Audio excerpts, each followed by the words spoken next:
1 year Bible reading plan, Matthew 15 chapter 1 to 28 और Exodus 1 chapter 2 chapter। एक साल का बाइबल रीडिंग प्लान, मत्ती रचित सुसमाचार 15 अध्याय 1 वचन से 28 वचन तक और निर्गमन की पुस्तक 1 अध्याय और 2 अध्याय। हम पहले इंग्लिश में किंग्स जेम्स वर्जन में से पढ़ेंगे, हिंदी में BSI बाइबल में से पढ़ेंगे।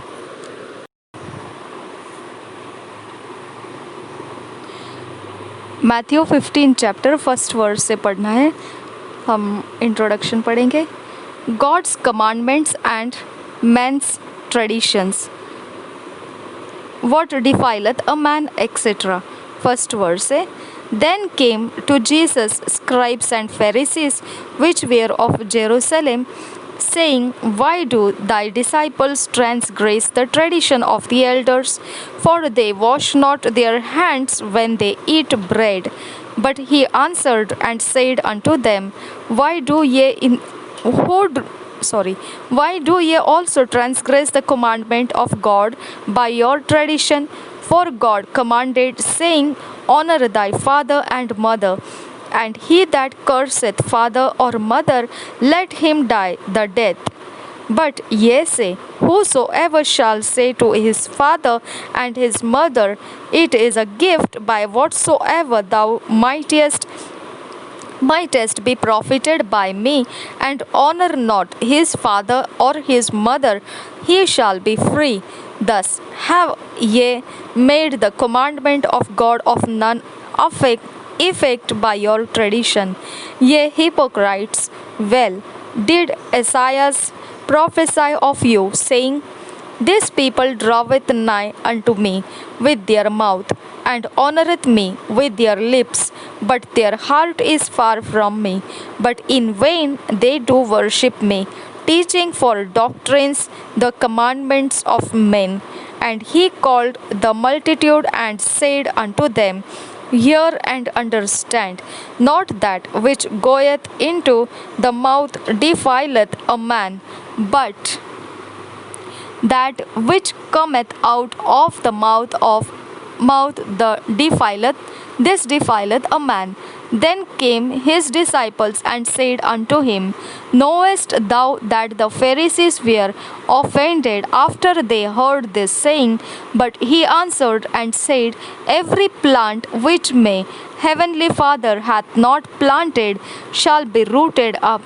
Let them alone, they be blind leaders of the blind, and if the blind lead the blind, both shall fall into the ditch. Then answered Peter and said unto him, Declare unto us this parable. And Jesus said, Are ye also yet without understanding? Do not ye yet understand that whatsoever entereth in at the mouth goeth into the belly, and is cast out into the draught? But those things which proceed out of the mouth come forth from the heart, and they defile the man. For out of the heart proceed evil thoughts, murders, adulteries, fornications, thefts, false witness, blasphemies. These are the things which defile a man, but to eat with unwashen hands defileth not a man.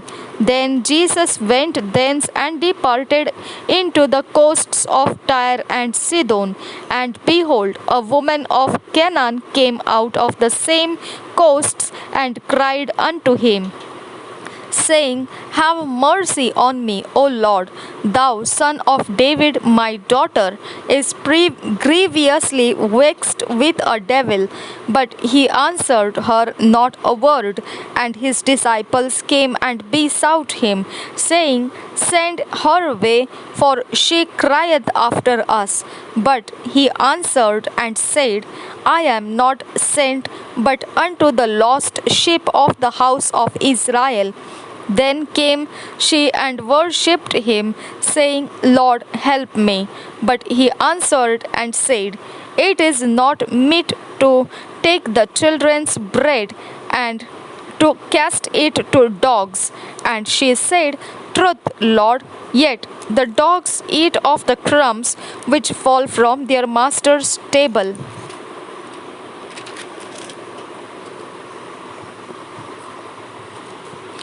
Then Jesus answered and said unto her, O woman, great is thy faith, be it unto thee even as thou wilt. And her daughter was made whole from that very hour. बस यहाँ तक ही पढ़ना था। कल इसके बाद continue रहेगा 1 वचन से 28 वचन तक, 1 वर्स से 28 वर्स तक आज के लिए पढ़ना था। आगे का सेशन कल के लिए आएगा इस चैप्टर में से। अब हम जाएंगे हिंदी में से इसी अध्याय को 1 वचन से 28 वचन तक पढ़ेंगे। शाबंतरा विखांदरा हस्सा मत्ती रचित सुसमाचार 15 अध्याय का 1 वचन से 28 तक हमने पढ़ना है। परंपरा पालन का प्रश्न, पहले वचन से। तब यरूशलेम से कुछ फरीसी और शास्त्री यीशु के पास आकर कहने लगे, तेरे चेले पूर्वजों की परंपराओं को क्यों टालते हैं कि बिना हाथ धोए रोटी खाते हैं? उसने उनको उत्तर दिया, तुम भी अपनी परंपराओं के कारण क्यों परमेश्वर की आज्ञा टालते हो? क्योंकि परमेश्वर ने कहा है, अपने पिता और अपनी माता का आदर करना, और जो कोई पिता या माता को बुरा कहे वह मार डाला जाए। पर तुम कहते हो कि यदि कोई अपने पिता या माता से कहे, जो कुछ तुझे मुझसे लाभ पहुंच सकता था वह परमेश्वर को भेंट चढ़ाया जा चुका, तो वह अपने पिता का आदर न करे। इस प्रकार तुमने अपनी परंपरा के कारण परमेश्वर का वचन टाल दिया। हे कपटियों, यशायाह ने तुम्हारे विषय में यह भविष्यवाणी ठीक ही की है। ये लोग होठों से तो मेरा आदर करते हैं, पर इनका मन मुझसे दूर रहता है, और ये व्यर्थ मेरी उपासना करते हैं, क्योंकि मनुष्यों की विधियों को धर्मोपदेश करके सिखाते हैं अशुद्ध करने वाली बातें। 10 वचन से आगे। तब उसने लोगों को अपने पास बुलाकर उनसे कहा, सुनो और समझो, जो मुँह में जाता है वह मनुष्य को अशुद्ध नहीं करता, पर जो मुँह से निकलता है वही मनुष्य को अशुद्ध करता है। तब चेलों ने आकर उससे कहा, क्या तू जानता है कि फरीसियों ने यह वचन सुनकर ठोकर खाई? उसने उत्तर दिया, हर पौधा जो मेरे स्वर्गीय पिता ने नहीं लगाया उखाड़ा जाएगा। उनको जाने दो, वे अंधे मार्गदर्शक है, और अंधा यदि अंधे को मार्ग दिखाए तो दोनों ही गड्ढे में गिर पड़ेंगे। यह सुनकर पतरस ने उससे कहा, यह दृष्टांत हमें समझा दे। उसने कहा, क्या तुम भी अब तक नासमझ हो? क्या तुम नहीं जानते कि जो कुछ मुंह में जाता वह पेट में पड़ता है और संडास से निकल जाता है? पर जो कुछ मुंह से निकलता है वह मन से निकलता है, और वही मनुष्य को अशुद्ध करता है। क्योंकि बुरे विचार, हत्या, परस्त्री गमन, व्यभिचार, चोरी, झूठी गवाही और निंदा मन ही से निकलती है। यही है जो मनुष्य को अशुद्ध करती है। परंतु हाथ बिना धोए भोजन करना मनुष्य को अशुद्ध नहीं करता। कनानी जाति की स्त्री का विश्वास। 21 वचन से आगे। यीशु वहाँ से निकलकर सूर और सैदा के प्रदेश की ओर चला गया। उस प्रदेश से एक कनानी स्त्री निकली और चिल्लाकर कहने लगी, हे प्रभु, दाऊद की संतान, मुझ पर दया कर, मेरी बेटी को दुष्ट आत्मा बहुत सता रहा है। पर उसने उसे कुछ उत्तर न दिया। तब उसके चेलों ने आकर उससे विनती की, इसे विदा कर, क्योंकि वह हमारे पीछे चिल्लाती हुई आ रही है। उसने उत्तर दिया, इस्राएल के घराने की खोई हुई भेड़ों को छोड़ मैं किसी के पास नहीं भेजा गया। पर वह आई और यीशु को प्रणाम करके कहने लगी, हे प्रभु, मेरी सहायता कर। उसने उत्तर दिया, लड़कों की रोटी लेकर कुत्तों के आगे डालना अच्छा नहीं। उसने कहा, सत्य है प्रभु, पर कुत्ते भी वह चूर चार खाते हैं जो उनके स्वामियों की मेज से गिरते हैं। इस पर यीशु ने उसको उत्तर दिया, हे स्त्री, तेरा विश्वास बड़ा है, जैसा तू चाहती है तेरे लिए वैसा ही हो। और उसकी बेटी उसी घड़ी से चंगी हो गई। Exodus chapter 1। The children of Israel multiply. They are oppressed by a new king. The male children destroyed. First verse से पढ़ेंगे. Now these are the names of the children of Israel which came into Egypt. Every man and his household came with Jacob, Reuben, Simeon, Levi and Judah, Issachar, Zebulun and Benjamin, Dan and Naphtali, Gad and Asher, and all the souls that came out of the loins of Jacob were 70 souls, for Joseph was in Egypt already. And Joseph died, and all his brethren, and all that generation. And the children of Israel were fruitful and increased abundantly and multiplied and waxed exceeding mighty, and the land was filled with them. Now there arose up a new king over Egypt, which knew not Joseph. And he said unto his people, Behold, the people of the children of Israel are more and mightier than we. Come on, let us deal wisely with them, lest they multiply, and it come to pass that when there falleth out any war, they join also unto our enemies and fight against us, and so get them up out of the land. Therefore they did set over them taskmasters to afflict them with their burdens, and they built for Pharaoh treasure cities, Pithom and Ramses. But the more they afflicted them, the more they multiplied and grew. And they were grieved because of the children of Israel. And the Egyptians made the children of Israel to serve with rigor, and they made their lives bitter with hard bondage in mortar and in brick, and in all manner of service in the field. All their service wherein they made them serve was with rigor. And the king of Egypt spake to the Hebrew midwives, of which the name of the one was Shiphrah, and the name of other Puah. And he said, When ye do the office of a midwife to the Hebrew women, and see them upon the stools, if it be a son, then ye shall kill him. But if it be a daughter, then she shall live. But the midwives feared God, and did not as the king of Egypt commanded them, but saved the men children alive. And the king of Egypt called for the midwives, and said unto them, Why have ye done this thing, and have saved the men children alive? And the midwives said unto Pharaoh, Because the Hebrew women are not as the Egyptian women, for they are lively and are delivered ere the midwives come in unto them. Therefore God dealt well with the midwives, and the people multiplied and waxed very mighty. And it came to pass, because the midwives feared God, that he made them houses. And Pharaoh charged all his people, saying, Every son that is born ye shall cast into the river, and every daughter ye shall save alive. Chapter 2. Moses is born and laid among the flags. He is found and brought up by Pharaoh's daughter. He slayeth an Egyptian and fleeth into Midian. He marrieth Zipporah. First verse से पढ़ेंगे. And there went a man of the house of Levi and took to wife a daughter of Levi. And the woman conceived and bare a son. And when she saw him that he was a goodly child, she hid him 3 months. And when she could not longer hide him, she took for him an ark of bulrushes, and daubed it with slime and with pitch, and put the child therein. And she laid it in the flags by the river's brink.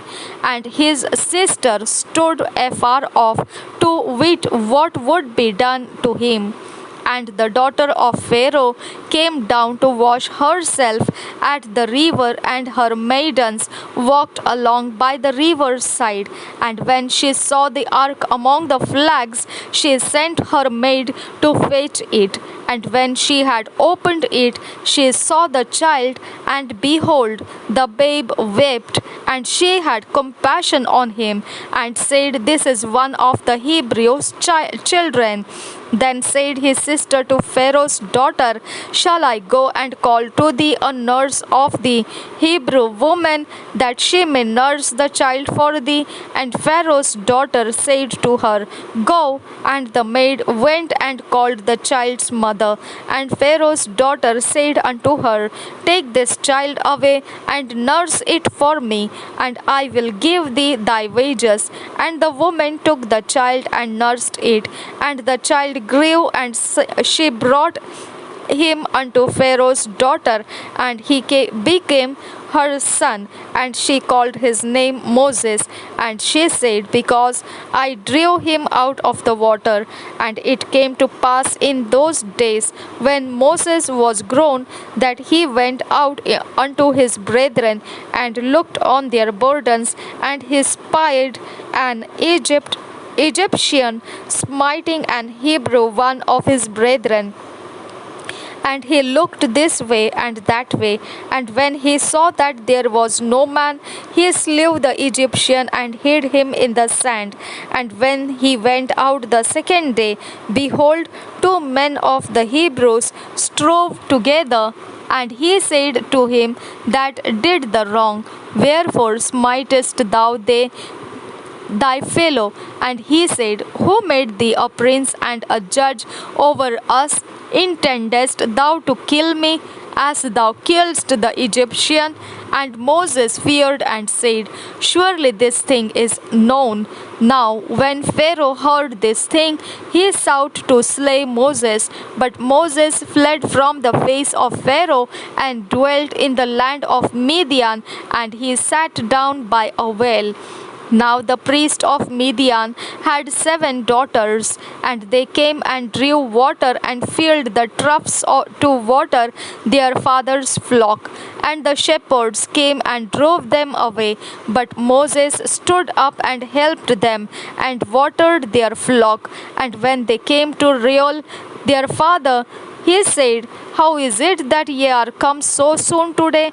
And they said, An Egyptian delivered us out of the hand of the shepherds, and also drew water enough for us, and watered the flock. And he said unto his daughters, And where is he? Why is it that ye have left the man? Call him, that he may eat bread. And Moses was content to dwell with the man. And he gave Moses Zipporah his daughter, and she bare him a son. And he called his name Gershom, for he said, I have been a stranger in a strange land. And it came to pass in process of time that the king of Egypt died, and the children of Israel sighed by reason of the bondage. And they cried, and their cry came up unto God by reason of the bondage. And God heard their groaning, and God remembered his covenant with Abraham, with Isaac, and with Jacob. And God looked upon the children of Israel, and God had respect unto them.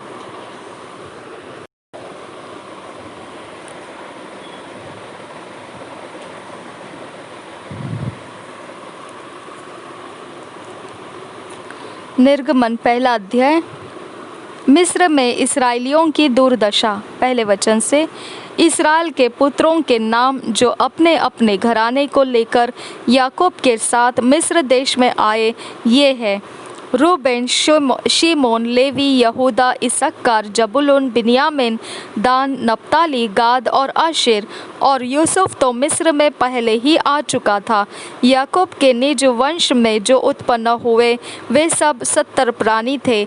Yusuf और उसके सब भाई और उस पीढ़ी के सब लोग मर मिटे, परंतु इस्राएल की संतान फूलने फलने लगी, और वे लोग अत्यंत सामर्थी बनते चले गए और इतना अधिक बढ़ गए कि सारा देश उनसे भर गया। मिस्र में एक नया राजा गद्दी पर बैठा जो यूसुफ को नहीं जानता था। उसने अपनी प्रजा से कहा, देखो, इस्राएली हमसे गिनती और सामर्थ्य में अधिक बढ़ गए हैं, इसलिए आओ हम उनके साथ बुद्धिमानी से बर्ताव करें। कहीं ऐसा न हो कि जब वे बहुत बढ़ जाए और यदि संग्राम का समय आ पड़े तो हमारे बैरियों से मिलकर हमसे लड़े और इस देश से निकल जाए। इसलिए उन्होंने उन पर बेगारी कराने वालों को नियुक्त किया कि वे उन पर भार डाल डाल कर उनको दुख दिया करें।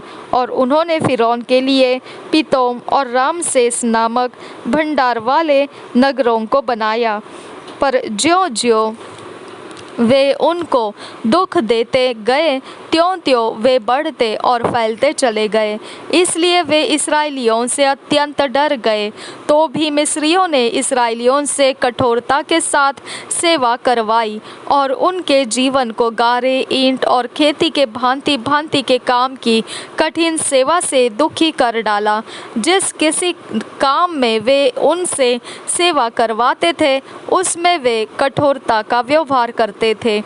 शिप्रा और पुआ नामक 2 इब्री भाइयों को मिस्र के राजा ने आज्ञा दी, जब तुम इब्री स्त्रियों को बच्चा उत्पन्न होने के समय प्रसव के पत्थरों पर बैठी देखो, तब यदि बेटा हो तो उसे मार डालना और बेटी हो तो जीवित रहने देना। परंतु वे धाइयाँ परमेश्वर का भय मानती थी, इसलिए मिस्र के राजा की आज्ञा न मानकर लड़कों को भी जीवित छोड़ देती थी। तब मिस्र के राजा ने उनको बुलवाकर पूछा, तुम जो लड़कों को जीवित छोड़ देती हो तो ऐसा क्यों करती हो? धाइयों ने फ़िरौन को उत्तर दिया, इब्री स्त्रियाँ मिस्री स्त्रियों के समान नहीं है। वह ऐसी फुर्तीली है कि धाइयों के पहुँचने से पहले ही उनको बच्चा उत्पन्न हो जाता है। इसलिए परमेश्वर ने धाइयों के साथ भलाई को और वे लोग बढ़कर बहुत सामर्थी हो गए। इसलिए कि धाइयाँ परमेश्वर का भय मानती थी, उसने उनके घर बसाए। तब फ़िरौन ने अपनी सारी प्रजा के लोगों को आज्ञा दी, इब्रियों के जितने बेटे उत्पन्न हो उन सबों को तुम नील नदी में डाल देना और सब बेटियों को जीवित रहने देना। मूसा का जन्म। लेवी के घराने के एक पुरुष ने एक लेवी वंश की स्त्री से विवाह कर लिया। वह स्त्री गर्भवती हुई और उसके एक पुत्र उत्पन्न हुआ, और यह देखकर कि वह बालक सुंदर है, उसे 3 महीने तक छिपा रखा। जब वह उसे और छिपा न सकी, तब उसके लिए सरकंडों की एक टोकरी लेकर उस पर चिकनी मिट्टी और राल लगाई और उसमें बालक को रखकर नील नदी के किनारे कांसों के बीच छोड़ आई। उस बालक की बहन, हम दूसरा अध्याय पढ़ रहे हैं, मूसा का जन्म। पहले वचन से हमने पढ़ना शुरू किया है, 4 वचन तक आए हैं, अब आगे पढ़ रहे हैं। उस बालक की बहन दूर खड़ी रही कि देखे उसका क्या हाल होगा। 5वां वचन से आगे। तब फ़िरौन की बेटी नहाने के लिए नदी के किनारे आई। उसकी सखियाँ नदी के किनारे किनारे टहलने लगी। तब उसने कांसों के बीच टोकरी को देखकर अपनी दासी को उसे ले आने के लिए भेजा। जब उसने उसे खोलकर देखा कि एक रोता हुआ बालक है, तब उसे तरस आया और उसने कहा, यह तो किसी इब्री का बालक होगा। तब बालक की बहन ने फ़िरौन की बेटी से कहा, क्या मैं जाकर इब्री स्त्रियों में से किसी धाई को तेरे पास बुला ले आऊं, जो तेरे लिए बालक को दूध पिलाया करे? फ़िरौन की बेटी ने कहा, जा। तब लड़की जाकर बालक की माता को बुला ले आई। फ़िरौन की बेटी ने उससे कहा, तू इस बालक को ले जाकर मेरे लिए दूध पिलाया कर और मैं तुझे मजदूरी दूंगी। तब वह स्त्री बालक को ले जाकर दूध पिलाने लगी। जब बालक कुछ बड़ा हुआ तब वह उसे फ़िरौन की बेटी के पास ले गई और वह उसका बेटा ठहरा, और उसने यह कहकर उसका नाम मूसा रखा, मैंने इसको जल से निकाला था। मूसा का मिद्यान देश भागना। 11 वचन से आगे। ऐसा हुआ कि जब मूसा जवान हुआ और बाहर अपने भाई बंधुओं के पास जाकर उनके दुखों पर दृष्टि करने लगा, तब उसने देखा कि एक मिस्री जन उसके एक इब्री भाई को मार रहा है।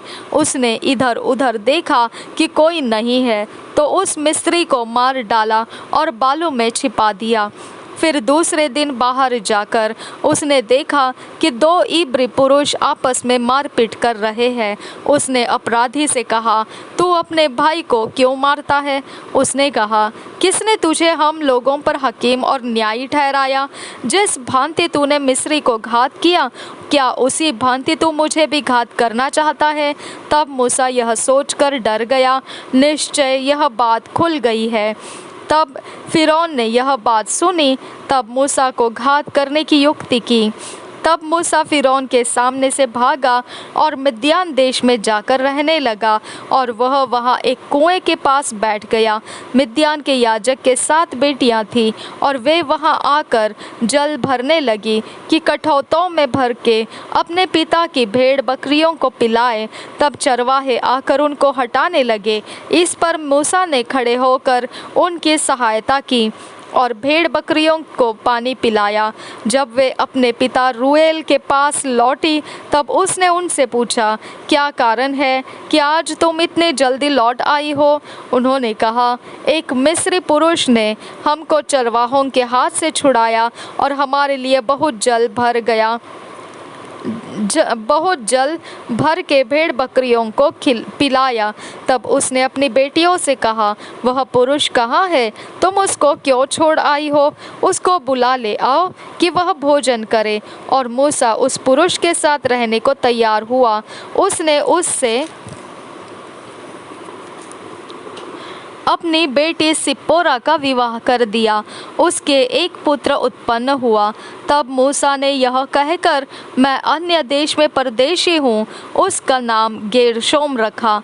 बहुत दिनों के बीतने पर मिस्र का राजा मर गया। इस्राएली कठिन सेवा के कारण लंबी लंबी सांस लेकर आहें भरने लगे और पुकार उठे, और उनकी दुहाई जो कठिन सेवा के कारण हुई वह परमेश्वर तक पहुँची। परमेश्वर ने उनका कराहना सुनकर अपनी वाचा को, जो उसने अब्राहम, इसहाक और याकूब के साथ बांधी थी, स्मरण किया, और परमेश्वर ने इस्राएलियों पर दृष्टि करके उन पर चित्त लगाया।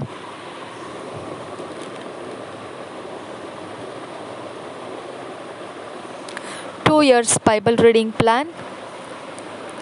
मैथ्यू 8 चैप्टर 23 वर्स से लेकर 34 वर्स तक। जेनेसिस 22 अध्याय चैप्टर 22।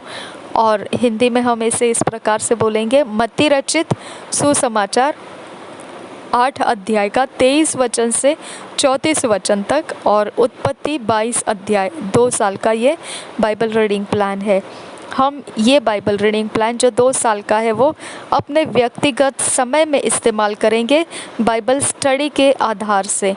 इसमें से वचनों को हम परमेश्वर हमारे लिए व्यक्तिगत रूप से क्या देना चाहता है, क्या सिखाना चाहता है, किस प्रकार वो हमको कहीं ढलना चाहता है, हम उस समय के लिए परमेश्वर के हाथों में ये बाइबल स्टडी करते वक्त बने रहेंगे।